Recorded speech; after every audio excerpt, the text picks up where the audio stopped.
Tiempo para nuestra tertulia dedicada a las humanidades y que nos llega siempre de la mano de Eusko Ikaskuntza. Ya estamos en 2018, año en el que precisamente Eusko Ikaskuntza cumplirá un siglo de existencia.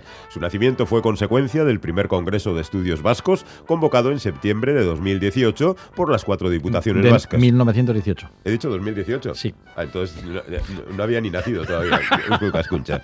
Efectivamente, 1918. Decíamos que se convocó gracias al objetivo de difundir la cultura autóctona por parte de las 4 diputaciones vascas y de estudiar y proponer soluciones para los principales problemas del país. En aquel congreso se aprobó la creación de una entidad que, constituida por todos los amantes de la tierra vasca, actuase como unificadora y directriz de su progreso cultural. Tal sería la Sociedad de Estudios Vascos Eusko Ikaskuntza, cuyo centenario en este 2018 se va a celebrar con importantes actos de los que vamos a hablar a continuación con un invitado y con nuestro amigo Juan Aguirre, Arratsaldeon Juan y Urte Berrión, Berrión, Félix, Opa. Quique, Arratsaldeon. Hemos arrancado bien el año. Bueno, muy bien. Un poco acatarraos. Eso, yo con varias gripes. De aquella manera, pero bueno. Ahora está él, hace unos días estaba yo. Está bien, hay para todos. Hay para todos y que pase pronto el invierno. A ver, preséntanos a nuestro invitado, Juan. Pues nuestro invitado es Xavier Alcorta, presidente de la comisión organizadora de los actos de este primer centenario de Eusko Ikaskuntza, 1918-2018, del que evidentemente tendremos ocasión de ir hablando a lo largo del año, con los pormenores en cada caso y en cada etapa, pero hoy nos puede servir para abrir boca que Xavier nos dé una panorámica, una plasmación general de lo que va a ser este año y de las perspectivas que hay. Así que, Arratsaldeon, Xavier. Arratsaldeon. Hola, Xavier, bienvenido. Arratsaldeon. Eta Urte Berrión también. Bueno, Xavier, en este primer contacto ya sé que igual estamos un poco lejos, pero habrá que ir dando algunas claves de lo que va a ocurrir, ¿no? En los textos de historia se suele citar el Congreso de Oñati, es en 1918, como un momento fundamental para el resurgir de la cultura vasca. Ayúdanos a valorar lo que significó aquel acontecimiento en el contexto de hace 100 años prácticamente. Bueno, pues la verdad es que hay que colocarse un poco en aquel contexto. En 1918, pues todavía estamos en la Primera Guerra y yo creo que fueron algo así como 6.000 vascos los que murieron en aquella gran guerra. Para dar una referencia un poco de cómo estaba Europa, cómo estaba el marco en aquel momento. Y en aquel contexto pues nació Eusko Ikaskuntza. Bien, es verdad que activado por las instituciones y por personas relevantes del ámbito cultural que entendían que la cultura vasca y un poco nuestra identidad como pueblo necesitaba de un apoyo institucional. Faltaba, entre otras cosas, la propia universidad. Y vino a cubrir un vacío muy importante en aquel contexto. Sí, porque estamos hablando de una época en la que efectivamente no existía universidad, no existían instituciones comunes, era un país muy poco vertebrado, ¿verdad, Xavier? Sí, muy poco vertebrado. Y ahí viene la idea que, como resultado de ese primer congreso, pues crear, generar, fundar, semanas después de que acabara, en el mes de diciembre, Eusko Ikaskuntza, que también fue una iniciativa conjunta y mancomunada de las diputaciones de Álava, Vizcaya, Guipúzcoa y Navarra. ¿Qué misión le encomendaron estas diputaciones a la nueva institución así de origen? Bien, en aquel congreso, hay que repasando un poco las actas de aquel congreso constituyente, pues vemos que se trataron temas como ciencias políticas y sociales. Se habló entonces de raza pues entendida como en aquella terminología, en aquel momento relativa a temas de identidad. Antropología, ¿no? Antropología. Se habló de lengua, de historia, de arte, de enseñanza, pero al final la materialización más concreta de aquel congreso fue la propia Constitución de Eusko Ikaskuntza y posteriormente, de 1919, también de ese propio impulso, pues Euskaltzaindia. El nacimiento de Eusko Ikaskuntza, Xavier, permitió dar voz y una vía de participación a lo que ahora llamamos la sociedad civil. Algo realmente innovador en su momento, pues las pocas asociaciones culturales hasta entonces existentes eran reductos más bien elitistas y donde solo tenían cabida los burgueses más esclarecidos. Al hilo de esto, ¿qué características señalaría, Xavier, como singulares y constitutivas de la Sociedad de Estudios Vascos? Bueno, pues yo creo que hay un aspecto muy importante que Eusko Ikaskuntza ha tratado de mantener a lo largo de la historia, ¿no? Es el común denominador de las personas comprometidas con el país. La iniciativa, por ejemplo, en su momento, aunque fuera anterior, pues de las sociedades de amigos del país también, pues iba un poco en esa misma línea.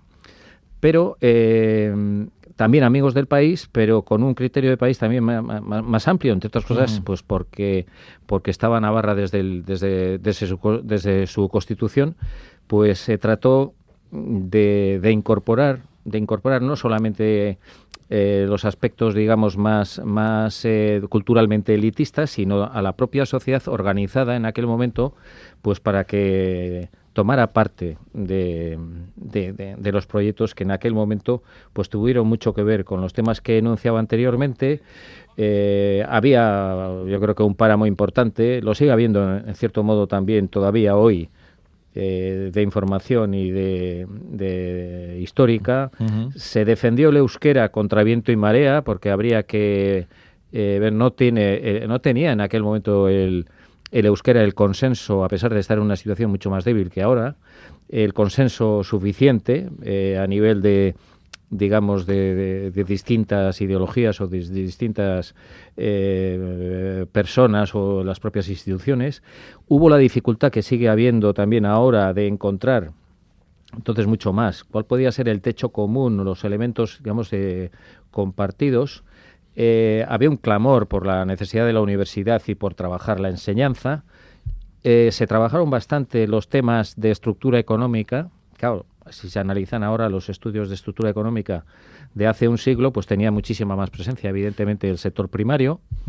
La sociedad ha cambiado y los temas sociales también estuvieron presentes y se llenó un vacío muy importante también con la redacción del proyecto de Estatuto Vasco-Navarro, hasta la llegada de la dictadura y el alzamiento militar del 36, ¿no? Sí, el perfil humano de las sociedades de Xavier, no sé si estarás de acuerdo desde el comienzo, se ve que es el de una sociedad abierta a gente de todos los territorios, de todo Euskal Herria, de todas las ideologías, no confesional, lo cual en su momento tenía su aquel, tenía su aquel, y de hecho le trajo algunos problemas en su momento, y donde tienen cabida desde intelectuales hasta estudiantes, desde investigadores profesionales hasta aficionados, y con una particularidad también, Xavier, que es la primera institución cultural que incorpora a la mujer como productora de conocimiento.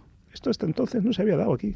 Sí, pero la verdad es que de una manera todavía muy pequeña, muy corta, ¿no? Concretamente, en el año 1918, en el Congreso de Estudios Vascos, solamente consta la intervención de una mujer, ¿no? Sí, pero en el segundo congreso, ya que fue sobre enseñanza y cuestiones sociales, que hubo un aluvión de andereños, de maestras, de educadoras que llegaron, y ya el segundo año de vida tenía más de 200, casi 300 socias. Sí.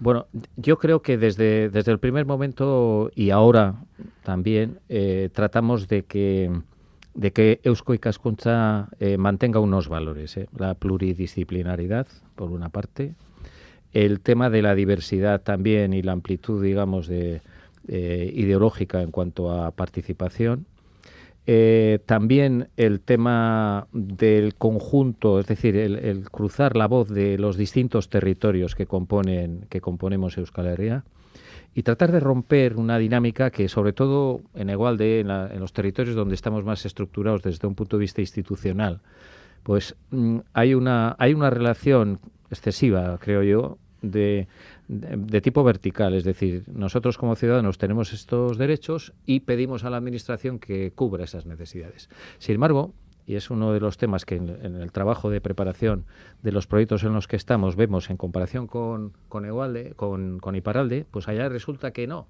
que como no hay una institucionalización, la sociedad tiene una horizontalidad y una capacidad de relación horizontal mucho mayor, lo cual pues yo creo que es bastante ilustrativo, y ese es un elemento que tratamos de incorporar también a nuestra metodología de trabajo. Y al hilo de esto, Xavier, precisamente lo que nos recuerda y lo que estás evocando indirectamente es que la historia de Eusko Ikaskuntza a lo largo de estos 100 años ha estado marcado desde luego por los avatares de nuestro país.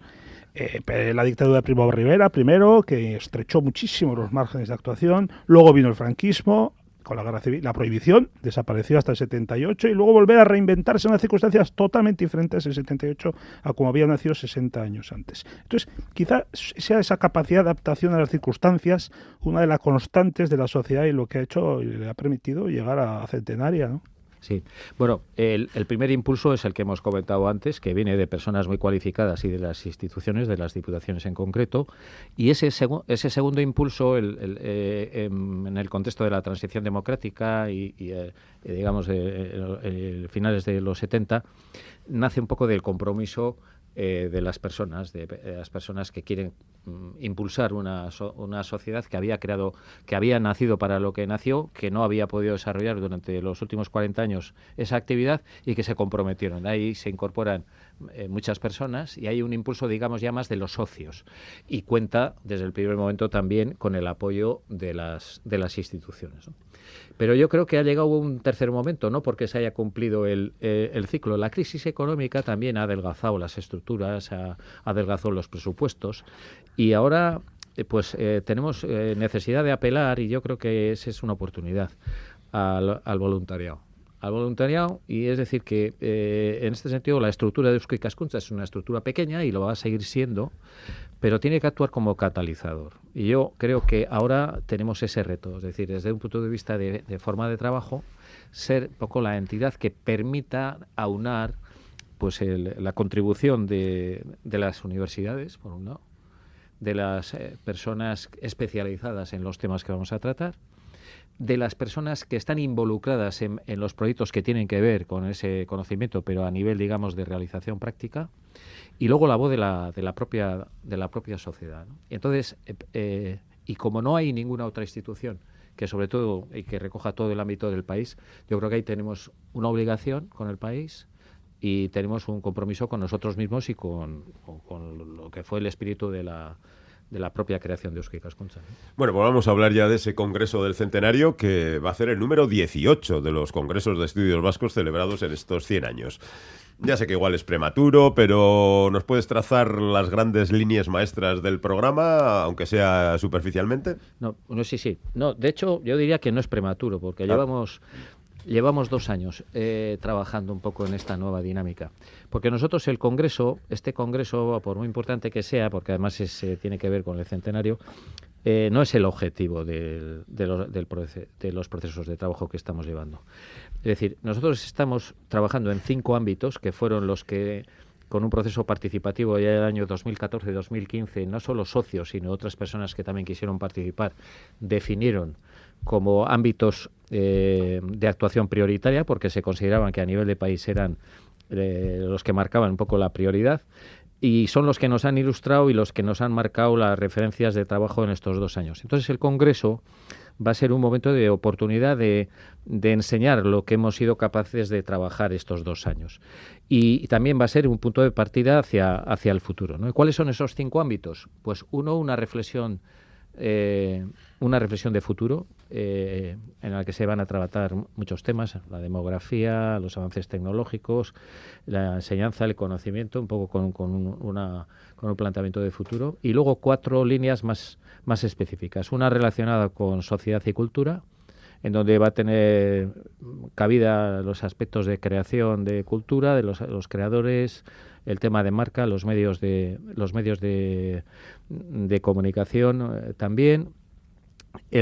Otro ámbito es el tema de sociedad y economía, sobre todo con un acento en los temas de inclusión y lucha contra la desigualdad. Los aspectos de nuevos modelos de empresa, porque estamos en un momento de confrontación que no nos lleva, creo yo, a ninguna parte. Es decir, necesitamos un modelo de empresa mucho más integrador que el que tenemos ahora. Y luego un tema de equilibrio territorial ligado al desarrollo territorial serían los ámbitos también de este tercer ámbito de economía. Luego tenemos el tema de los escenarios futuros del euskera, en donde fundamentalmente tratamos de ver cuáles son los activos, los capitales con los que contamos o con los que cuenta el país para el desarrollo futuro del euskera. Evidentemente aquí, si lo comparamos con la situación que teníamos hace 100 años, es una de las conclusiones, digamos, más positivas de lo que ha pasado estos 100 años, a pesar de todo. Y un quinto ámbito que tiene que ver con gobernanza democrática, la ubicación de Euskal Herria en Europa, la interrelación territorial aquí y el ejercicio de derechos democráticos. Entonces, sobre esas Sobre esos temas, en estos 5 ámbitos, estamos desarrollando el trabajo. Ambicioso proyecto, Pardiez. Sí, ilusionante por otro lado. Y yo creo que además, las personas que se han incorporado, hay ya más de 800 personas que de una manera o de otra estos 2 años se han acercado a este tema, algunos de una manera más puntual, según los temas, y otros, pues siguiendo el propio proceso, pues han encontrado un ámbito en donde somos capaces de escucharnos unos a otros, de trabajar sin presión de elementos externos, entre ellos pues los que puedan ser los relacionados con los objetivos cortoplacistas de los partidos políticos o de los sindicatos, y entonces un ámbito en donde se puede escuchar, se puede interrelacionar y en donde se puede construir.